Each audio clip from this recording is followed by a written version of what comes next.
chance to seal it. It's done. It's Georgie Kelly. Rotherham United's pathway back to the Championship is opening up.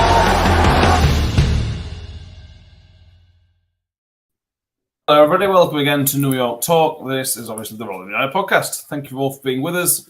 We have a draw in South Wales to talk about against Swansea and clubs like Rotherham. And also we have QPR on Saturday. We have Gareth Ainsworth, QPR, coming into town, which I think we're all looking forward to. You know, it should be a belting game, be non-stop football, free-flowing, that kind of thing is what I think we can look forward to. How you doing, Mick? Mick's with us to start with. How you doing, mate? I'm all good, mate. Thank you. All good.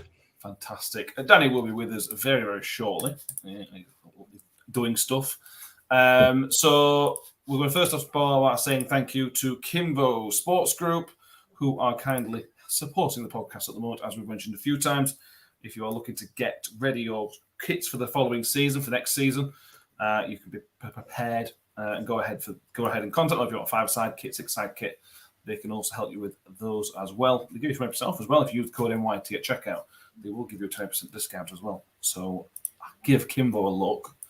And also, I thought we'd start, Mick, by mentioning that Rotherham United Women's are playing on Sunday. I can't remember who they're playing against, but it's free entry.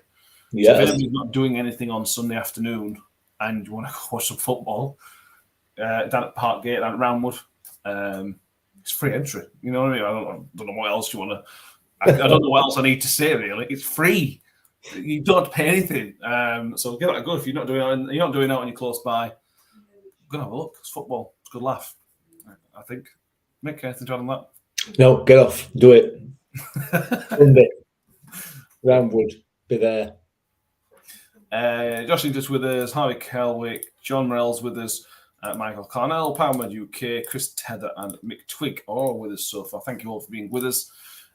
Feels like ages ago since we played, Mick. I don't know whether it's just because of when we were recording or things like that, but it just feels like such a long time ago. It doesn't feel like the same week since we last played. I don't know if you feel the same. Yeah, it's thrown me completely. It's completely thrown me. I ain't got a clue what day it is. Because I, as far as I'm concerned, we played on Tuesday, so today's Friday, but I'm going to work tomorrow. I don't understand. I can't. I'm sorry. It's just too much for me. I don't like Monday night football. No, I'm not a fan. Not at all. Unless we didn't play. When we don't play, Monday night football is quite good. Well, it can be, yeah. Yeah, it depends. It depends, doesn't it? I mean, yeah. I'm sure we'll go on to some of the coverage at some stage. I don't know what you're talking about. I don't know what you mean. We may as well start and get that out of the way, to be honest with you. I don't know. I don't know where to start, to be honest with you. Let's just cover the Sky condescension. They literally started within the first minute or two of saying that clubs like Rotherham. They changed it up, to be fair. They changed it up. It wasn't teams like Rotherham, it was clubs like Rotherham. So they're mixing things up a bit. But people know nowadays, if you sell it, you're going to get sticks. So I don't understand why somebody like Sky don't think, right, let's work out a different way of speaking, because it's just... It stinks of laziness, and there's probably some great people working on it. So, behind the scenes and that, they make the show work. There's probably some great people, and then we get that in front of the camera. It's just really disappointing, to be honest with you. It is, but in order to do something about it, they'd have to care, wouldn't they? You know, and by moving a game from a Saturday afternoon to a Monday night with a 500-mile round trip, they clearly don't care. You know what I mean? It was hardly ever going to be a massive selling game for Sky in terms of viewers, you know. So, I mean, yeah, it's difficult to care how they treat us because they treat, well, I'm going to say they treat everybody the same. They don't, but they treat football fans the same. But some of the commentary, I think Cheryl's just mentioned on the comments there, some of the commentary was just literally scripted. You know, it was clearly from a script, because the pundit, the girl who was doing the punditry, I've not heard her before, but she. So I'm on that basis. I'm working on that basis that she's probably quite new to doing it. It was clearly scripted because what she was saying did not correspond to what was happening on the pitch. It just didn't correspond at all. So I don't know. It's just garbage. It's just rubbish, isn't it? And I think I prefer to sit there just listen to crowd noise. Yeah. We should say everybody who went out, what was 141 or 144 people that turned up to Swansea. Like that, you all deserve an absolute medal. And I should point out, you were all very loud as well. May have been 140 of you, but you all came through very loud and clear on the Sky microphones. Legends, every single one of you. Danny's with you. How are you doing, Danny? I'm all right, lad. Thanks. How we doing? Oh yes, we're good. Mix had a quick rant to get mixed in, to get himself in the game. Very, very good. Like it. So let's move. Danny, we've briefly covered the Sky coverage being, poor. Is there anything you want to add on it, just in general, or are you happy for us to move on to actual football that happened on the pitch? Sorry, yes, I will. I think we need to start doing a teams like Rotherham bingo and.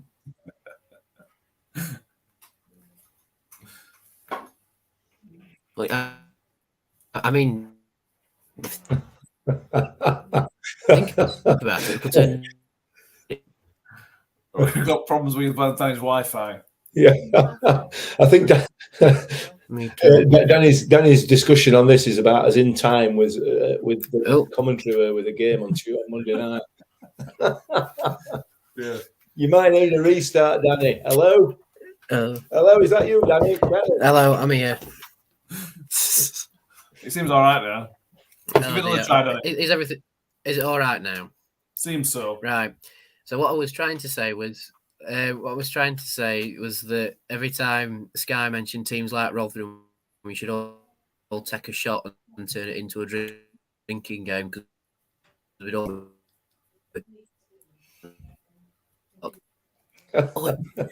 You don't like me. We got you. We did get you. Yeah, we got him. I got what I'm trying to say, but he'll be back in a minute with hopefully better internet. John Morell says one day Danny will get 1 megabyte of internet speed, hopefully. Yeah. Sean Green says, "Do what I do, make it turn the sound off." That's an option. Yeah. IC19's. If I heard it's one of those things one more time on Monday night, it was going to put his foot through his TV, to put his TV through. Yeah, it wasn't a high-profile game, so what do we expect? Yeah, absolutely. John Morell just in the game says it was a poor game quality-wise, but as I said at half-time on Benjamin Bloom's channel, we were the better team overall, and certainly 2 points dropped. Yeah, Mick, let's talk about the game just in general. Very frustrating because I thought we were the better team. We were the only team that had sort of any intent, and that's very easy to say because of Swansea's style. But it was clear for me that Rotherham United were the other ones trying and score a goal consistently rather than just keep the ball. Could have scored with Chew in the first seconds, a couple of instances second half. Feels like we should have won that game, really. Yeah, I agree with John. It's 2 points dropped. I don't think anybody can argue that point. Certainly from a Rotherham United perspective, we had our opportunities to finish it off. We didn't. We managed to get the crowd on the home team, the home crowd on the home team's back, and still, unfortunately, we weren't able to take advantage of it. And if, come the end of the season, we're still struggling at this end of the table, then it's games like that you'll sort of rue those missed chances. We did this last time in the Championship. We went down ruining pretty straightforward chances that we'd missed. And again, Monday night was another one of those examples. At this stage of the season so far, we're not doing it anywhere near as often as we did last time. And probably doing it more so away than we are at home, which is a bonus. But yeah, we were the better side for me comfortably, I think, for the bulk of the game. They had a couple of periods where, no, they didn't do it really. No. I don't know whether you've seen on Twitter that Hancock, our Estonian follower, our Estonian friend, has put a heat map of the game. Yeah. And you know, if just looking at that, it just tells the story of Swansea City, doesn't it? You know, and I'm sure that if you overlaid every single heat map of their games for this season, there would be no difference. And it's basically just red just in front of their 18-yard box, yellow up to the halfway line, and then nothing. Literally nothing. They're virtually zero. Well, again, you know, even one of the stats that Sky trotted out on there were in the second half. It was something. Possession was something like 70-30 in their favour, and they had 0 shots on target, 0 shots off target, 0 touches in our box, and yet we had sort of, I don't know, 10, 8, and 6 or something like that. How can you? I can't get my head around how a manager can continue to do the same thing week in, week out, fail week in, week out, and still keep his job. Not make any alterations, not make any changes, no effort to alter or adapt the way that they play, and just moan at the board because they're not letting buy some new players. That is poor management. Really poor in my view. But you know, at least he's set in his ways, isn't he? I can't remember the comment from MK Dons, but it was essentially saying that his way of playing is the right way of playing. I can't remember the exact wording of it, but he was very, very protective and stubborn about his methods. Yeah. On the upside, he looks good, doesn't he? You know, so every crowd and all that. Yeah, something like that. Danny's back with us. Danny, how is your internet? That's the most important question. I don't think it's the internet. I think my laptop's just as tired as I am. Okay, well that worked okay, so we'll persevere and hopefully we can get something out of this. I'm sure we can. Mum, can you call Wi-Fi? No, it's not working, Danny.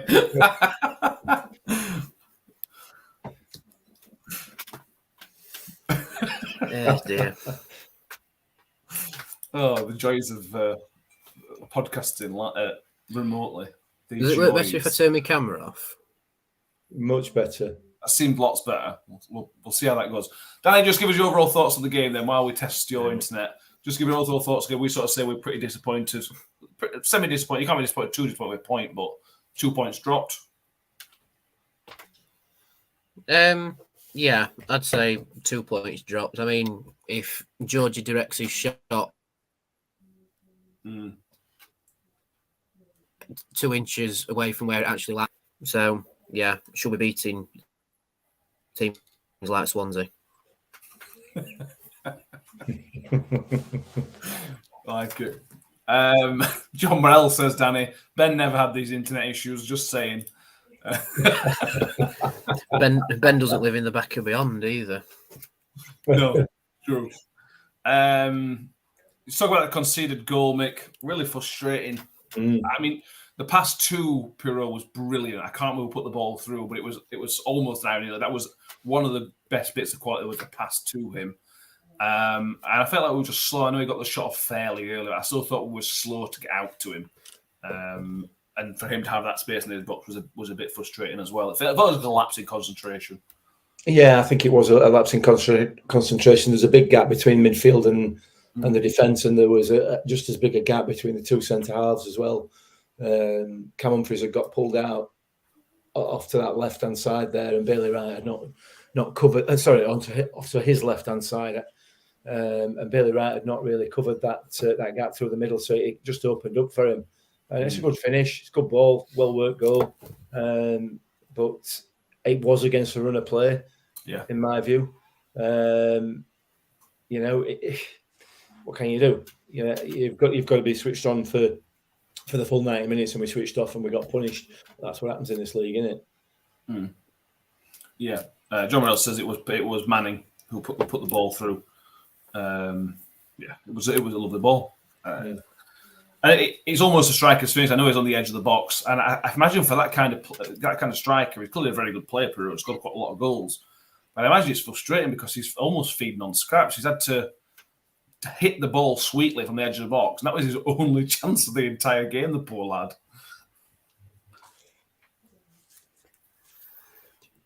Yeah, I'll answer because Danny's obviously. Danny's obviously. I'm just testing how long I've got of a delay here. It's a while. About 10 minutes, Danny. That was only 3 seconds. It's better.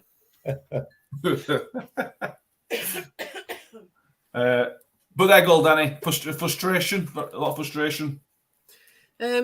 Yeah, I mean, we've seen it with us a little bit in this division. You know, we keep teams at bay quite well, and then they just have a little moment of quality and just grab a goal out of it. I mean, I can't really think back to it, but I have seen it a couple of times. I think QPR at the start of the season was one.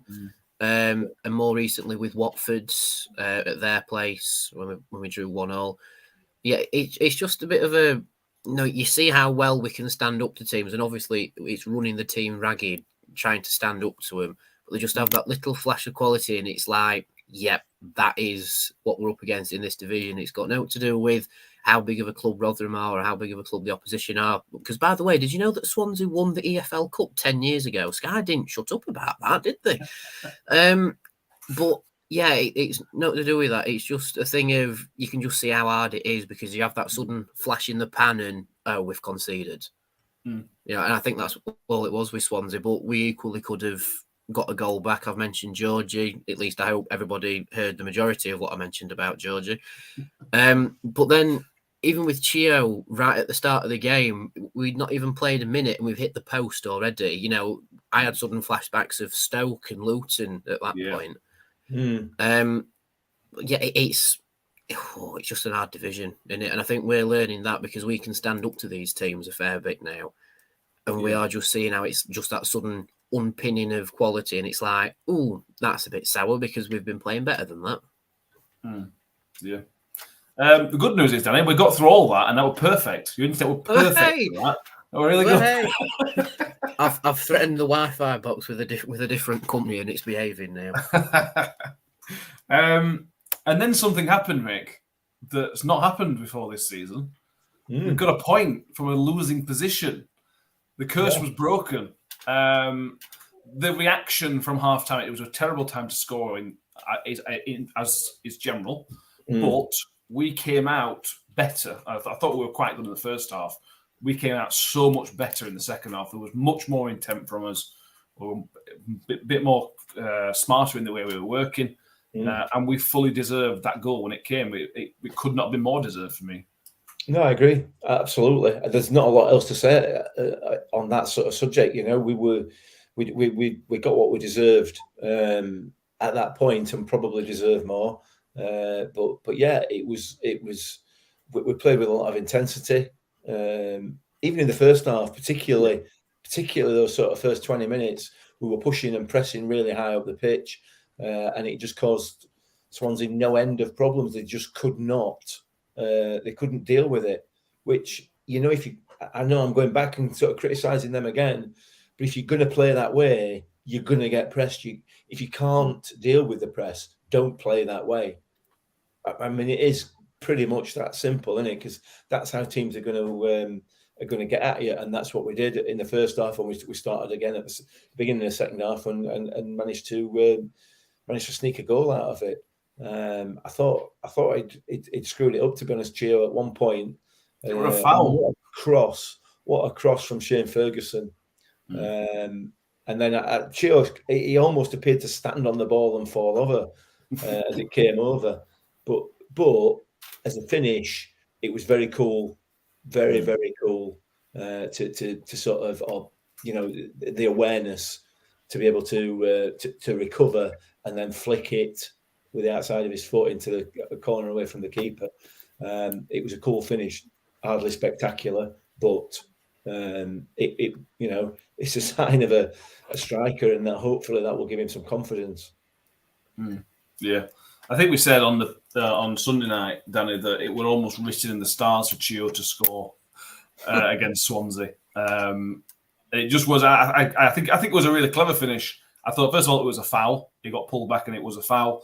And I thought of the presence of mind of Chio to sort of think, right, I'm not going to be able to get this properly on my first touch, but I have got space just to take a moment and just basically sit on the ball and get something away.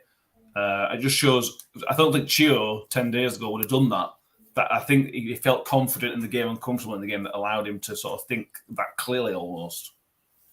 Yeah, I mean, if he meant to do it, it's a tremendous bit of skill. But I think we all know that he didn't mean to do it at all. He's been pulled back and he's got a very lucky drop of the ball, which I think is something we've been lacking of it. Excuse me, of the last few games, just a lucky drop of the ball. But thankfully this time it worked out. But it was like a double slip comedy routine because Fergie who crossed the ball in and he slipped with that, and then Chio's been pulled back but stopped the ball but still scored. I mean, Chio scoring that goal does show that he's got the wherewithal to be a striker, because sometimes as a striker it's just I don't care how much power I get on it or whatever part of my body it hits or wherever I'm stood or on the floor, if I get somewhat on this ball and it goes in, they all count. And it's something we expect from Georgie per se. You know, I mean, look at his goal against was it Blackpool at home, where he's virtually been stumbled down and still managed to. Was it Huddersfield? Yeah. Okay, against Huddersfield, where he's just stumbled down and still got something on ball and it's worked out. Same with Chio now. If Chio's capable of doing that and can apply it into future matches, then you know he's going to be much better than what we've seen of him over the last few games. Which isn't a criticism. I just don't. I think he admitted in his interview that his head had been a little bit elsewhere, but said you won't be human if you don't think like that, which is fair enough. But I think now that Chio's gone, yeah, I'm still a part of this, and I still want to be a part of this. And it's just like, if you're scoring goals like them, Chio, fair enough, off you go. Oh, please. Double digits, Chio, that's what we want. Double digits. You're on 8, and we want at least 11. Yeah. Just on that interview, Mick, as Anna mentions there, Chio obviously had to come out and do the post match because Sky gave him man of the match. So obviously, I think it's compulsory probably. I like Chio, and that's one of the reasons I like him is because of his honesty, but his almost a positive spin on his own honesty. We all knew it affected him. We all knew it affected Ben Wiles for all them months. It's your life, it's your job. It's it's understandable that it's going to affect him. But he seems to have turned a corner, and he's big enough and man enough to sort of say, yeah, maybe got it wrong, this, that, and the other, maybe affected me. But now here we go. Yeah, I mean, you can't not like Chio, can you? You cannot not like him. It's just, yeah, it could be worst player we've ever had, but you'd still like him because he's such a lovely bloke, isn't he? Yeah. And when you couple that with his honesty and openness in that interview, it just goes up even further in my estimation. I'm surprised he did come out with that and kind of cough it really, but more kudos to him for doing that. Yeah. I'm proud to have him at my club. I'll be honest with you. People like him are those sorts of personalities. I'm sure there's lots of them about, but as supporters, you don't tend to get to see it very often. So I was really, really impressed with his interview, and his form is starting to pick up slowly, game on game, over the past two or three matches, and hopefully that goal will help him kick on a bit more. His performance was very, very good the other night, and I think John's mentioned it in the comments there. He's probably the only one that gave us any threat going forward. Hugo was never going to give us a threat. That wasn't his job, I don't think, against Swansea. His job was to disrupt that sort of back four passing party that they have. The threat was always going to come from elsewhere, and Chio managed to achieve that for the bulk of the game when he weren't being pulled down, pushed, kicked, punched, however they wanted to treat him, because he got mistreated again, didn't he? quite regularly throughout the game. But I suppose we're going to have to put up with that by the looks of it for the rest of the season. So, yeah, love him to bits. Love him to bits. Yeah. Not to toot my own trumpet too loudly, but I got a brogue off Chio, so just saying. Are you going to mention that every week then, Danny? Or is Yes, I am. I am. I'm going to mention it every week until he signs a new contract with us. And if he doesn't, I will cry. Power UK also says Chio is very honest and admire that. He also told Sky straight it's not all about the money. Yeah, if you've watched the Sky interview afterwards, basically they did the teams like Rotherham thing, a budget like Rotherham or something like that was the phrase I think they used. And Chio rightly said it's not necessarily about the money. You look at the teams that have been relegated, the teams that are around us in the league, Danny, they've got more money than us, but that is clearly irrelevant. If you get the right people and spend the money wisely, the money isn't largely irrelevant. We're not going to challenge top two, obviously, but it's largely irrelevant as long as you get the right people in and spend it wisely. Yeah, definitely. And, get people in who are willing to buy into your idea as well. And, with Chio's Sky interview, I mean, I don't know how much of a hint drop it is that there's something in the works or whatever, but it's interesting that they mention like budgets like Rotherham, and he says it's basically not all about the money. It's about someone's commitment to you and then you committing to that idea, which if Chio can play as striker regularly with our three at the front set up, then, there's no guarantee he'll be played as a striker at Swansea, for example. So why wouldn't you stay with a club like Rotherham? Where we, see what you did there, Danny. Exactly. But John Esser just mentioned people like him. Is that like clubs like Rotherham? Basically, right? If there's ever a sentence where it's something like Rotherham, we are now counting it and putting something aside as a tally. I think we're on about 62 at the minute, something like Rotherham, because Sky tried to be clever by said clubs like Rotherham, but we all did the Leonardo DiCaprio meme where we all clicked and went, he said it, and it's before the game's even kicked off. But yeah, just going back to Chio, because we went on a tangent there. He told Sky straight, and fair play to him. Also, I think Swansea have maybe put him off. If I'm Chio, I don't want to sign for that type of football. That is not. You will not get the best out of Chio playing that type of football at all. Maybe that's why he didn't go. Maybe he clearly didn't want to play that type of football. We don't know, obviously. But yeah, if I'm Chio, I'm playing against that. I'm thinking, nah, you're all right. I'll find something else. Don't worry about it, guys. I'm sure South Wales is lovely, but nah, you're all right. Let's talk about Mr. Ward. Damien Dunkley says, what do you think of Hugo's yellow card? Thought the ref was bad, but he's always bad for us. Yes, Mick, there were some issues, particularly first half.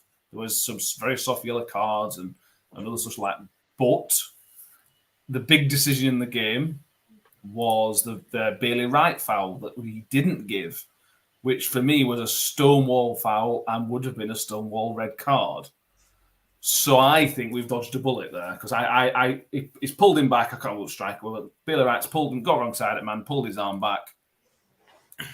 If that's all the way around, we're talking about the EFL being against us again because that was a foul. Well, I'm in two separate issues really. Gavin Ward is Gavin Ward. The question about the booking for Hugo was ridiculous, utterly ridiculous.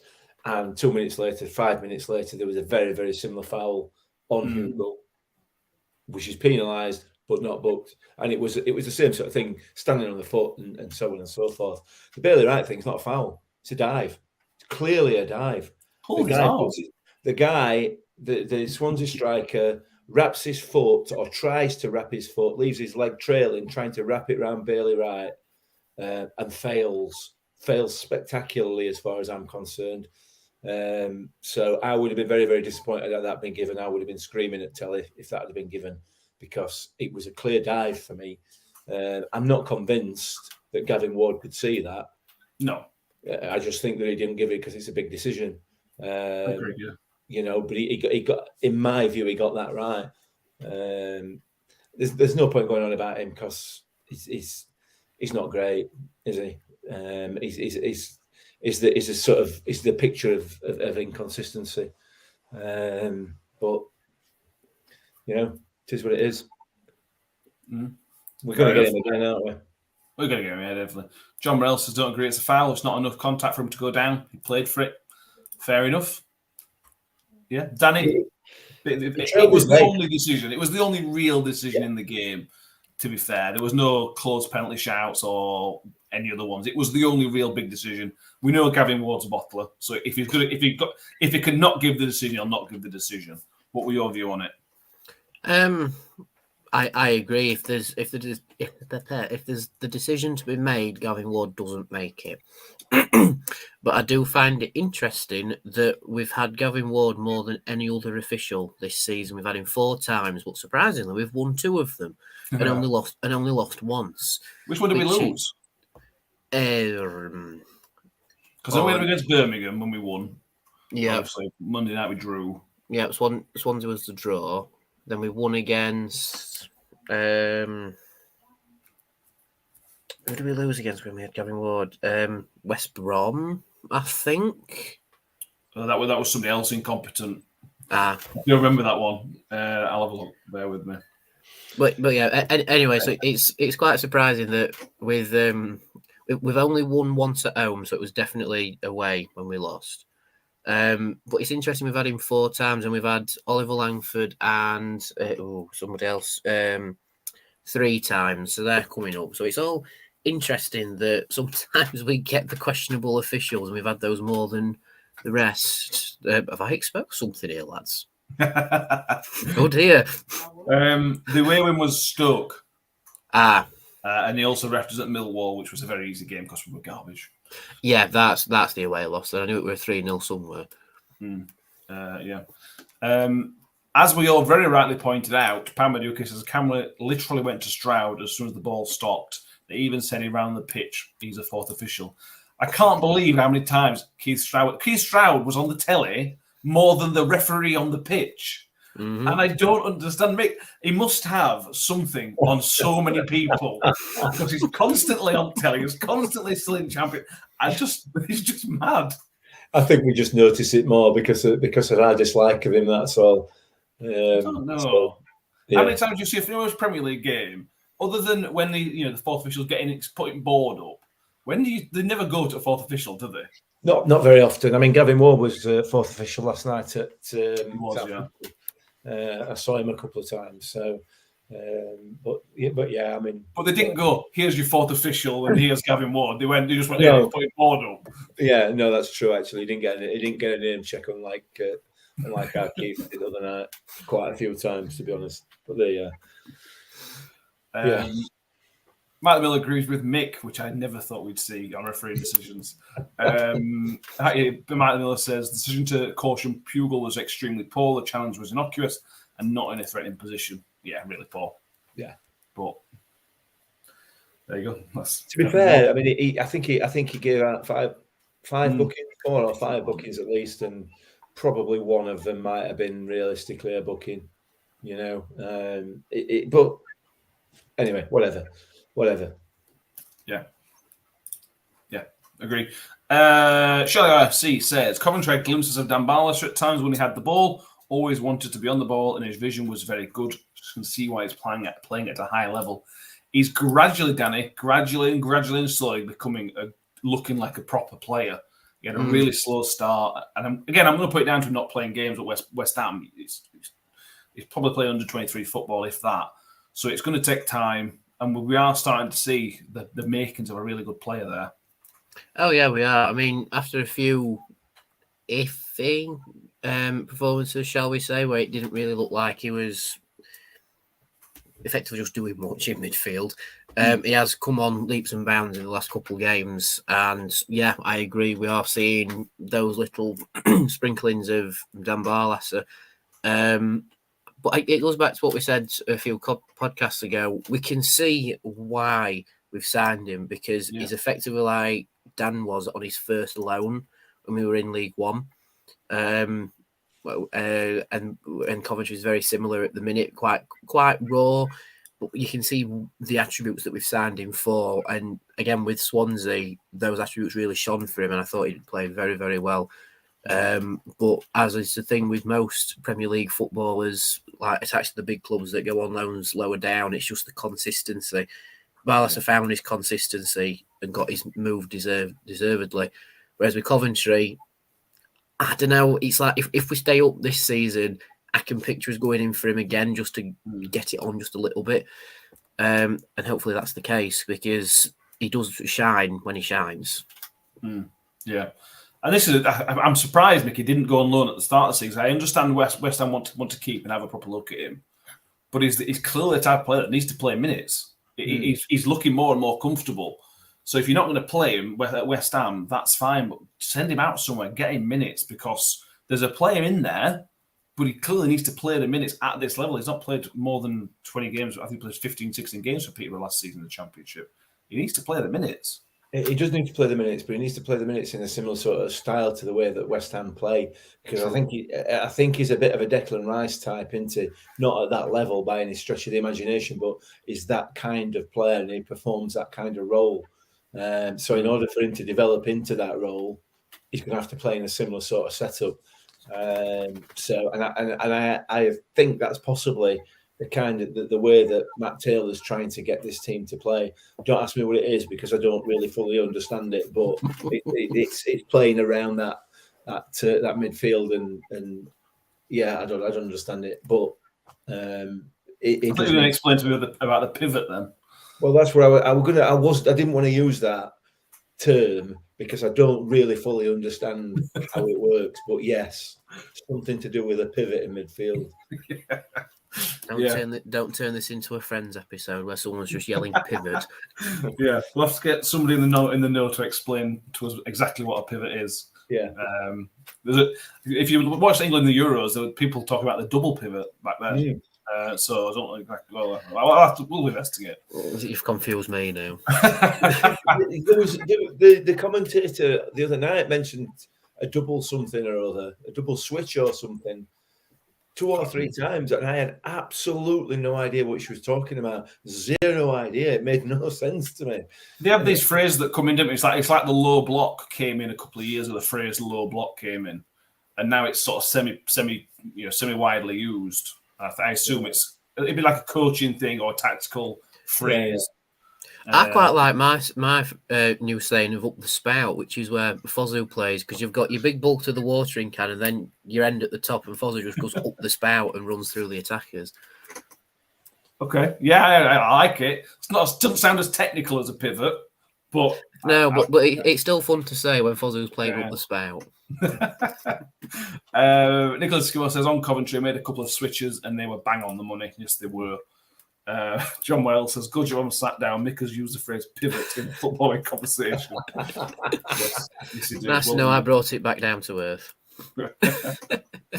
Any other performances that stand out? I thought, Danny, it was just a good team performance. I don't think anybody else particularly stood out. She obviously won man of match, but it wasn't his best game. I thought it was better, but I don't think it was his best game for us. Anybody else that stood out for you? No, I agree with you. Foster were quite quiet. Yeah, but I agree with you. It was just a nice all-rounder from us. I think it was a performance that could have warranted a win on a different day. Yeah. But long and the short of it is, it's a performance that got you a draw because it was just an all-rounder, which is nice. But for me, if you have an all-round team performance away from home after a really hard-fought win at home, effectively the week before because it was a Tuesday, it just goes to show we've gone, right, we need to put performance in. If we win, we win. If not, pick up a point. And that's exactly what we've done. We've got a few injuries off the back of it going into Saturday. But again, that's what's at this level, isn't it? Like, Yeah. Cam Humphreys, Mick. Shelley says Cam Humphreys yet again playing out from the back and trying to create something. It was again sensational, Cam Humphreys. I don't think Bailey had the best game. I thought he did okay. Got caught out once, twice, but Cam Humphreys was very, very good again, wasn't he? It was, yeah. We were pretty solid at back, to be fair. The odd 1 or 2 scares, and obviously the goal that we probably should have done better. But as a back four, I thought we were pretty solid. Cam Humphreys he's just I'm not going to keep going on about him. He's excellent. I thought Peltier had a decent game till he went off. That's going to be clearly one of the injury worries we've got. He's been feeling his hamstring the past 2 games now, the Sunderland game and the Swansea game. So I don't know what the issue is there, but that might be, that might keep him out. If not this weekend, then moving forward. So I thought Hilda played well. I mean, the effort Hilda had on goal in that first. If that had gone in, that would have been goal of the season. What a strike that was, and I didn't realise until I saw the replay how close it was. If it had been probably a yard further out, that was just that would have been an absolute screamer. Struck it so well. Defensively I thought we were all right, and Cam Humphries will always stand out for me. He's a player, proper player. John Mel's back says Peltier as well. Says Peltier looked very solid. He wasn't particularly impressed by Cam Humphries. And I get that. I understand that because he's not. I do get that because he's not played. He didn't play the other night to the level that he has played, but he was still solid and he's still working to pull that to create something out from the back. He's got it. He's got it all. Definitely. Yeah. Right, let's move on because we've talked a lot and we've got a couple of other bits to talk about tonight. Just want to briefly touch on the Reading situation, which has broke over the last couple of days. Now, a bit of breakdown, a bit of backstory is last season, Reading were deducted 6 points for essentially breaking financial fair play. Basically, there's obviously other bits to it. As part of this, they were given 6 point deduction with a 6 point suspended deduction on the condition that they follow a very strict business plan that the EFL has set up and arranged for them. This involves the EFL sanctioning deals, sanctioning loans, sanctioning in everything they do in terms of bringing people into the football club, from my understanding. The EFL, the rumour is, and this has not been confirmed by Reading or the EFL, the rumour is that Reading has somehow not stuck to this, even though the EFL have approved all their dealings. Reading have somehow not stuck to the business plan or broken the business plan or not adhered to it as strictly as the EFL want them to. And there is a rumour that there is another 6 points. The 6 points suspended will now become active. There are rumours they will get 12 overall this season. Now, I don't know how substantiated that is. That would mean they've broken the rules again, which if they have, then it's warranted, but I can't say that being the truth. Paul Ince has, in his pre-match press conference, has essentially said they're expecting that to happen within the next week. Not word for word, but that's essentially what he is saying. So it sounds like Reading are preparing for a 6 point deduction, which will take them 1 point ahead of us, with, I think I saw from the second tier today saying they have the hardest run of fixtures between now and the end of the season out of the entire division. Mick, that's a lot of information. Thoughts on it in general? I mean, if they've not stuck to it, then the EFL are doing absolutely the right thing. We've said to do X, Y, and Z. You've not done X, Y, and Z. Right, here's the suspended punishment. But there are questions on how they failed it if the EFL have been so strict with the dealings and whatnot. Yeah, well, if they failed it, then they've obviously done it, and the EFL are paying as close attention to the way that they're operating as they claim to be. Then they've done it by some sort of underhand method, haven't they? Some sort of deception, which makes it even worse. So if they've not followed the business plan, that's their problem. I mean, I feel for Reading supporters. Don't get me wrong, and I've been quite vocal about Reading in the past.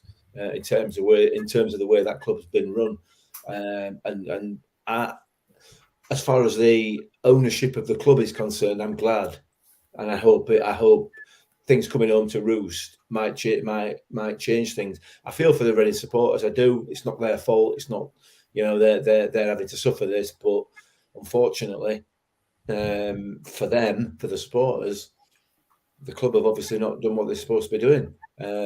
If they get the first 6 points should be because they had 6 points suspended. So that's not. And if they get another one, that's not 2 bites at the cherry. It's not a double hit. One of them is they're getting punished for last season. They were let off, and they've gone and done it again. So that suspended 6 points comes in, and I hope they do get another. If they have been doing it something dodgy, or not sticking to the plan that they agreed that they would stick to, then they fully deserve it. Absolutely. And hopefully it would serve as a deterrent for some other less than scrupulous owners, because there are plenty, aren't there? So we'll have to wait and see. But I mean, as from a Rotherham United point of view, I hope it doesn't have any effect on us. I hope it doesn't really matter as far as we're concerned. But the point that some people have made on social media, whoever finished third bottom last season and went down, they went down because Reading were not doing what they should have been doing. Or it could be argued that. So, yeah. Having said all that, I can't see the EFL wanting to relegate them. Do you not think?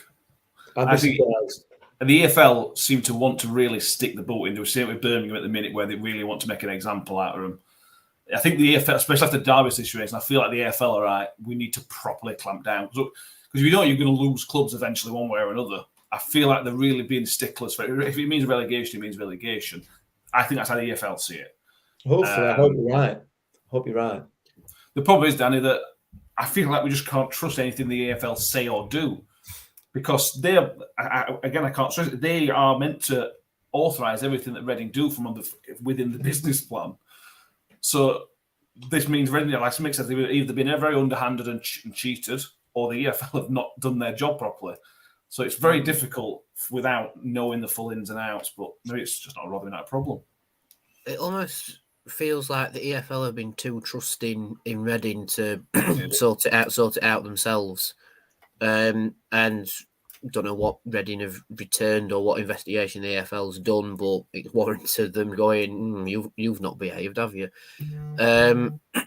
But yeah, I seem to remember something like, please correct me if I'm wrong with this, but I seem to remember something where it was the 6-point suspended thing, but in the same statement, the EFL said something along the lines of, and I am paraphrasing here because I can't quite remember exactly what it said, that if they breach it within 12 months or something or other like that, then they'd be hit with another 6-point deduction for basically not doing what they're told. Yeah.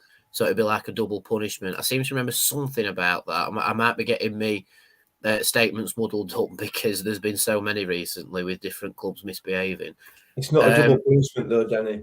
Is it not? Is it part of the same one? It's not a double punishment. That's if for example, they get docked 6 points because of the suspended from last season, that is the punishment for last season.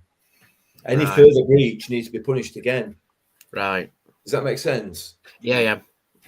So if that first 6 points we're talking about there relates to last season, it was just suspended. So that is the punishment for last year. The fact that they've not stuck to the rules implements the punishment from last year.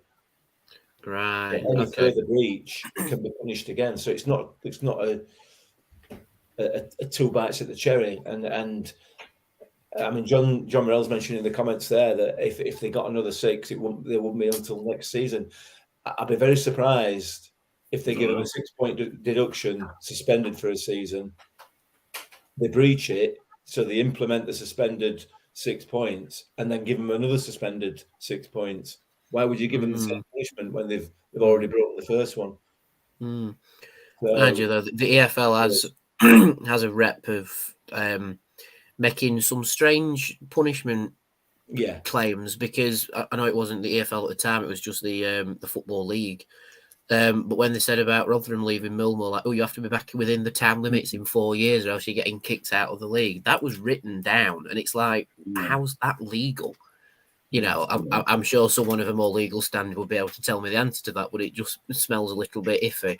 Same with this Reading thing. It's 6 points from last season, like you say, mate, but now there's a potential other 6 points come into play, so it's a potential 12. It's like, it'd be easy just to go, look, if you don't do what we tell you to do, we'll take 12 points off you. That would have been the easiest thing to do, but there's a lot of, jargon with it, isn't there?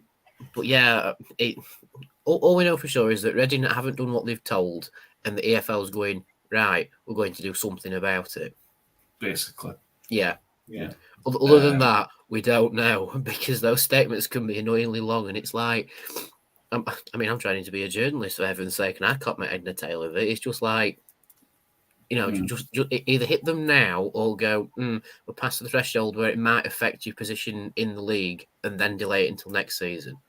Because that's a whole different kettle of fish, where it's like, if that points deduction forces you to be relegated when you might have survived, then they put it onto next season, and it's like, it makes me head itch thinking about it. Yeah, it's crazy. We'll wait to see what we'll probably hear in the next week or so. I would have thought about that. There'll be some charges. I don't know if there's an appeal process because it's suspended. Probably not.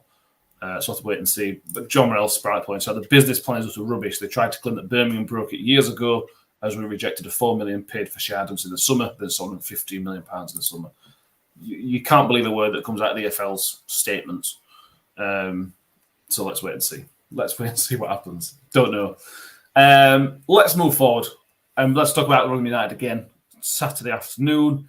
If anyone's looking forward to QPR to come into town, don't get excited. Don't get excited for the football. We might win. There's a good chance we'll win. Decent chance we'll win. But Mr. Gareth Ainsworth is back at New York Stadium again. Yay! Somebody else who will get us equally warm welcome is the referee, Darren Bond. He is the referee on Saturday. If you think you know the name, you do. He sent off Matt Crooks for accidentally catching somebody else's head against Middlesbrough. He also sent off Michael Smith, which got rescinded against Wednesday, same season. Just interesting, he's only given 6 red cards out in the last 3 seasons, Darren Bond. 2 of them was for us. Lucky us. Didn't give a single one out last season. So that's because we were in Championship. There you go. That's exactly right. Yeah. We'll see. We'll see what happens. Was it not Darren Bond that didn't give the penalty at Swansea that Championship season as well when they? No, I think it was Donahue. Right. Okay. I think. Yeah. Right. I'll just give you a few stats on QPR's form recently because it is ridiculously bad. Just as this give you a bit of context. When on the 23rd of October, QPR were top with 30 points. They are now 18th on 39 points. They have got 9 points from a possible 54 points in that time. They have no win in their last 11, lost their last 4, and that's a total of 1 win in their last 19 games. That's why Neil Critchley eventually got the sack, Danny. And that puts everything into perspective a little bit. It's a good job they were top, because if they were mid-table, they'd be rock bottom at league. That is a horrific run of form. Yeah, you could argue that our point against them was a very good point if they were up and coming at the time. But yeah, with that, it sort of makes a little bit more sense why they brought Ainsworth in, because Ainsworth does know how to win points, sometimes by any means necessary. I mean, what was it, 38 minutes the ball was in open play at Wickham's ground last season, something ridiculous like that. So if you are heading to the match, which by the sounds of it, a lot of people are, because there's roughly 200 tickets left, bring a book. or if you're old enough to have had one, a Nintendo DS or something like that, or maybe a portable DVD player, something to entertain yourselves for the majority of the match. But then again, thinking about it, Ainsworth has come in and tried to implement his system, and I believe QPR lost last time out. Yeah, to Birmingham, who've been in a good bit of form, to be fair. Yeah, so I wonder because it seems a strange time to bring Ainsworth in, because his system does take a lot of conditioning, shall we say? Yeah. But he hasn't had a transfer window. He hasn't had much time with his squad, like pre-season, for example, to implement it. So I'm just wondering, would it be the right time to bring Ainsworth in? You know, like obviously bring him in now, and if QPR survive and they can build off it, fair enough. But it's like with a system like Ainsworth's, where it really is frustrate the opposition and nick a goal, which is how we can play against us the majority of the time. It does seem very strange for him to be brought in, and I think the players will struggle to adapt to it quickly. They might adapt to it quickly, and I'm not sure, because I'm not a football coach, whatever. But but his system does seem one that needs getting used to. And my question is, will QPR get used to it? when it's their second game under Ainsworth, it's an interesting dilemma for them. I think it is. John Morell says, I think we're giving Ainsworth a little bit of a hard time. He does have some utter quality up front players at his disposal, which he won't have had before. Yeah, I mean, all Mick, what we're saying is extremely pragmatic. So the way he knew how to beat our previous managers' teams was to play that way. We saw it in the playoffs last season, particularly the first leg at MK Dons. They were brilliant. They were so good against MK Dons in such a different way of playing. So maybe it's just that's the style to beat our previous management. And there's a bit more. We are just having a bit of PTSD for having to watch those 4 games of football it was over the past few years. Yeah, possibly, but there are fans of other clubs who have said precisely the same that we said about them. I've seen it said a few times that Ainsworth now has different quality of players, different level of quality of players at his disposal since he's gone down there. Probably that might be the case, but you've got to understand that as you pointed out there, the dire run of form that QPR are on at the moment, his first job has to be to stop that rot. It has to be. And I would argue, I hope I'm wrong, but I would argue that the way he's going to do that is to revert to what he knows and what he's good at, and just try and see games out and try and sneak a 1-0 win until he's able to really start to implement something a little bit more. I'm going to say open, but I can't believe I'm using that word in the same sentence as Gareth Ainsworth's team. We have seen it can be done, but as you pointed out there with that game in the playoffs, but we'll have to wait and see. He has got better players, so maybe we can hope that he might come and try and win the game. We can only hope, and if he does, then it should be a decent game. But we'll see.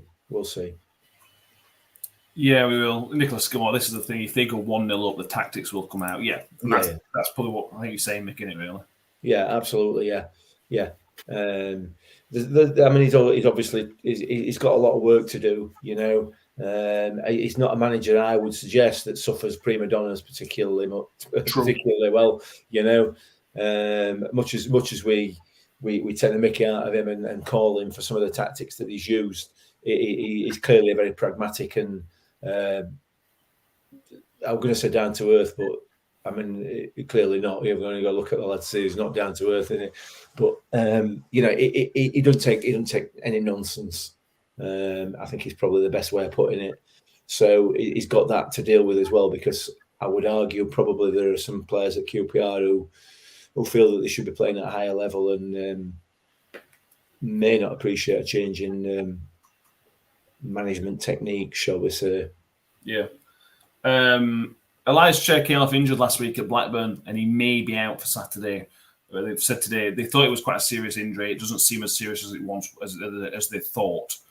So it's unclear whether Chair who is probably their best player, although Willock against us, as John mentioned in the comments, is a good player. He was very good against us at their place. Yeah. Don't know. Let's wait and see. I don't know what to say. How important is this, Danny? We sit 37 points. We think somewhere for around 45, 46, 47 will probably do it. So it's 10 points away from probable safety. How big is this run of fixtures now? Because obviously we've got these. We have Birmingham next week, Preston on the Tuesday after, and then Cardiff. So you're sitting there four games, 3 of them at home, and you're sort of saying, "Wow, there's an opportunity to essentially secure survival." And that, I think that's probably reaching for the stars, to be honest with you. But that is a possibility. If you can stay unbeaten or win 2 out of these 4, you're sort of saying you're almost there. Yeah, I mean, we're averaging right now just over a point a game, and if we carry on as we are right now, we finish just above 50 points. So for me, that reads positively. Just stay on as we are, and we should be okay. However, football doesn't work based on averages; it's based on how many goals you score and if you win, lose, or draw games. I do think the QPR game is a big one. But it'd be a very Rotherham United thing to do to gift a team a win that's bang out of form. Yeah. Surprised we didn't do that at Blackpool, if I'm being honest. And Swansea. And Swansea, yeah. But for me, like our home record is a lot better than our away record, as Sky kept pointing out. Thank you very much. So for our next 3 of 4 to be at home, we need to really get our heads together and build on that. I mean, the Sunderland result was a massive one. And with this one, again, it could be a massive one because it pips us over 40 points. Well, onto 40 points. And then, like you say, another win and 2 draws, or another 2 wins even, then you're effectively there, barring any calamitous collapses. So yeah, it's just a big game, and it's an even bigger game where it's now Taylor ball against Ainsworth ball rather than the previous manager ball versus Ainsworth ball. So does Taylor know how to combat it effectively? That's more of a reason I'm looking forward to it, because I want to see what Taylor's response is to it now. Yeah. Is it just to send Jordan Hugill in and completely disrupt them sitting on the ball, or kill it off with pace, or what? It's going to be very interesting. Yeah. And exactly what Palmad's UK says, home games are the key. Exactly. They are. That's right. And somebody mentioned about the fixtures in April. I mean, yeah, they are tough. You've got West Brom, Norwich, Luton, Burnley, Bristol City, Middlesbrough in April. But if you're going to, based on where Burnley are going to finish, playing Burnley on the 18th of April might be a really good time to play them. They might have already won league by then. They'll probably already be promoted. You play Middlesbrough second to last game at season. If the season keeps going as it is, their season will be over by that point until the playoffs start in 2 weeks' time. So that might not be bad times to play those teams. And as we've found out, we play better against better teams. So I don't know. Mick, just thoughts on this little, because then we have the international break after the Cardiff game. That's why it's a really good stopping point for us. Season defining, or is it too early to say that? We are in March though, so it's not season defining. Because obviously there's plenty of games after that as well, you know. So we could lose them all and still stay up comfortably. Having said that, it could be season defining if you win them all. Yeah. So and they are all winnable. They are all winnable games. But as has been mentioned a couple of times there, you know, we perform better against the teams that are up near the top than we do with the teams around us. I don't know why that is. It just is. That's how it has been for most of this season. And to be fair, most of the other seasons as well that we've had over recent years. So it could be a season defining next 4 games. Yeah, definitely, if we win them all. But if we don't manage to do that, which is unlikely, let's be fair. If we don't manage to do that, then it's not going to be season defining in that it's not going to relegate us. Well, if 2 wins out of those 4 puts you on the brink, it puts you on 43 points. That's the brink of survival, isn't it, realistically? 50 points. It's going to be, you need to get to that 50-point mark. You really do need to, because to be sure, yeah. There's a chance that 2 or 3 teams below you might go on a bit of a run. It's possible. So, but if we win those 2 games, we'll have probably drag Birmingham back in there. Probably, you will certainly drag Reading back in there because of their points deduction. It then becomes right. You're on 43 points, and you've got 5 teams below you, 6 teams below you. You then need 3 out of 6 teams, 4 out of 6 teams to be better than you. Yeah, between that run. So I don't know. Maybe looking too far ahead. Let's, on Sunday evening when we've lost 2-0. Again. Exactly. It's a different. You get to see a different perspective then into it. Yeah. John Reynolds has talked about playing teams at the end of the season. John Reynolds, Birmingham said that about playing Fulham last season and then lost 6-2.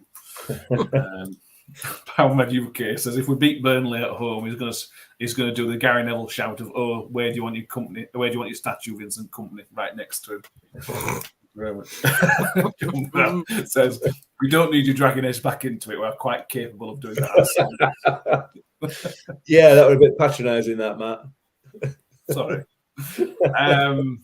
Yeah, that'd be a points deduction coming to St Andrews. Yeah, we don't know, do we? Well, yeah. So the table's not finished. Predictions for any major changes, Danny? We think Rathbone is nursing an injury. We know Rathbones. We think Peltier's a doubt. Shane Ferguson, it sounds like he's out. Keener's not back until after the international break. Any major changes you want to see? I mean, from the list you've just rattled off there, I think it's more of a next man up sort of thing again. Like we saw that with Hall coming out and Wright coming in against Swansea, and I think it's now a case of, if Ollie's got that niggle and Peltier's got that niggle, next man up. Because Taylor's put on record that the players are a little bit dead on the feet. Like, some haven't been training, like Ferguson's another one that hasn't trained, and it's just a race against time.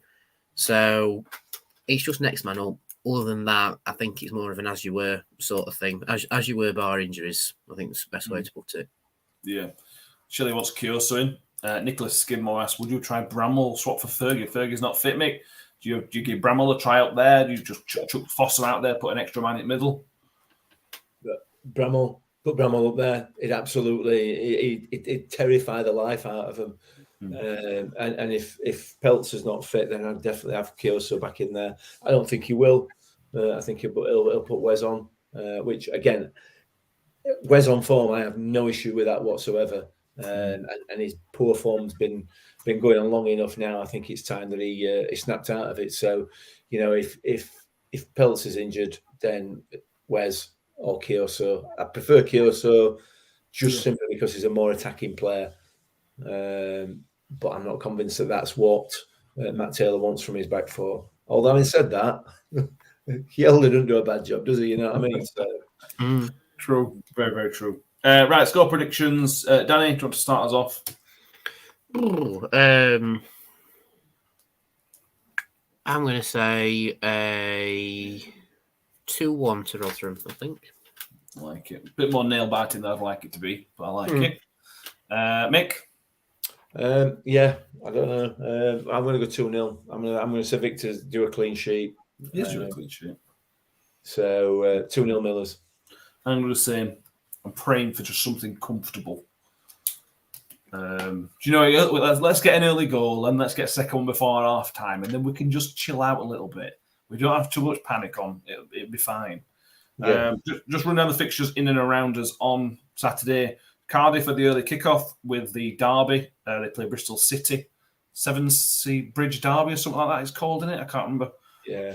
Something like that. They're making them up now, surely. Yeah. They hate each other. I don't know why. One's in England, one's in Wales. Maybe that's why. I don't know. It's about an hour away as well. Anyway, let's move on. We've gone over. Blackpool host Burnley. Huddersfield host Coventry. We obviously host QPR. Wigan, Birmingham is a big one. Birmingham win. Birmingham will sail off into the sunset. Wigan win. And then Wigan are back alive, and Birmingham obviously walk back into it. So that's a really big game, that one. Really big. Predictions, John Greason's 2-0. Powerbet UK is also 2-0. Michael Carnell 3-1.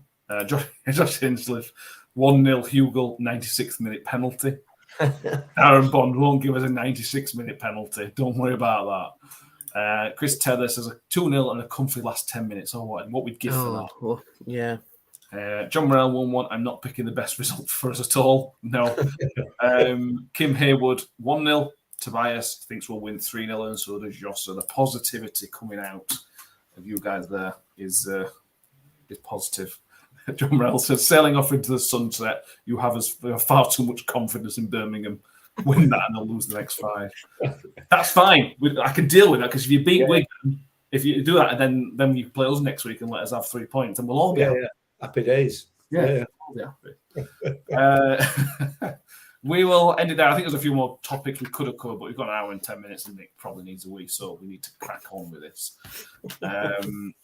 Thank you all for being with us. Please do subscribe to the YouTube channel if you haven't done already. We will be back on, Saturday evening. We'll also be instant reaction. That'll be our Saturday evening instant reaction, obviously, for the game. There'll be one of us and maybe Ben or maybe somebody else in. So you can get some other views on the game. We'll be back Sunday evening for the full review of the QPR game. And hopefully, like I said, we'll be one step closer to survival. Who knows? If you're listening on audio, that'll be out Monday morning. And then again, please subscribe to iTunes, Spotify, wherever you are listening. Give us a 5-star rating if you haven't done already. We would really very much appreciate that.